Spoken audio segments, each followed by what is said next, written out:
ठाण्यातील घोडबंदर ते गायमुख या रस्त्यावरती मोठ्या प्रमाणात खड्डे पडल्याचं चित्र आपल्याला पाहायला मिळतंय। सध्या आपण गायमुख ते घोडबंदरच्या फाउंटेन हॉटेलच्या या मधल्या रस्त्यामध्ये आहोत, म्हणजे चेना ब्रिज या ठिकाणी आहोत। या ठिकाणी भले मोठे खड्डे पडल्यात आपल्याला पाहायला मिळत आहे। जवळपास 7 ते 8 फूट हे खड्डे असून या ठिकाणी येणाऱ्या वाहन चालकांना याचा मोठ्या प्रमाणात त्रास आहे तो सहन करावा लागतोय। कारण आपण पाहिलं तर या ठिकाणाहून जो उतार आहे आणि या उतारावर येणाऱ्या गाड्या आहेत त्यांचा वेग मर्यादा सांभाळताना आणि हे खड्डे चुकवताना अनेक वाहन चालकांचा अपघात आहे तो या ठिकाणी होतो।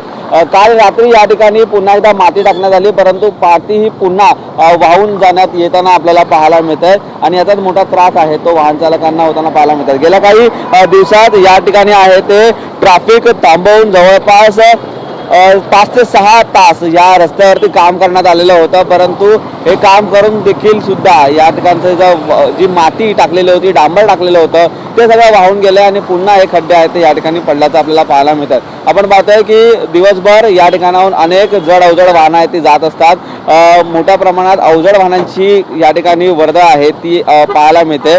प्रामुख्याने गुजरातवरून मुंबईच्या दिशेने जाणारा हा मुख्य मार्ग आहे तो देखील मानला जातो, परंतु याचाच मोठा परिणाम आहे तो स्थानिक प्रवासी असतील, स्थानिक रहिवासी असतील त्यांना मोठ्या प्रमाणात सहन करावा लागतोय। या रस्त्याचं काम आहे ते महानगरपालिकेच्या हद्दीत आहे, परंतु हे काम आहे ते सार्वजनिक बांधकाम विभागाने करण्यात यावं अशी मागणी आहे ती महानगरपालिकेच्या वतीने करण्यात येते, परंतु हे काम कधीपर्यंत पूर्ण होत आहे आणि नागरिकांना कधीपर्यंत दिलासा मिळतो हे देखील पाहणं तेवढंच महत्त्वाचं ठरणार आहे। न्यूज चरण मार्गम सह निखिल चव्हाण, TV9 मराठी, ठाणे।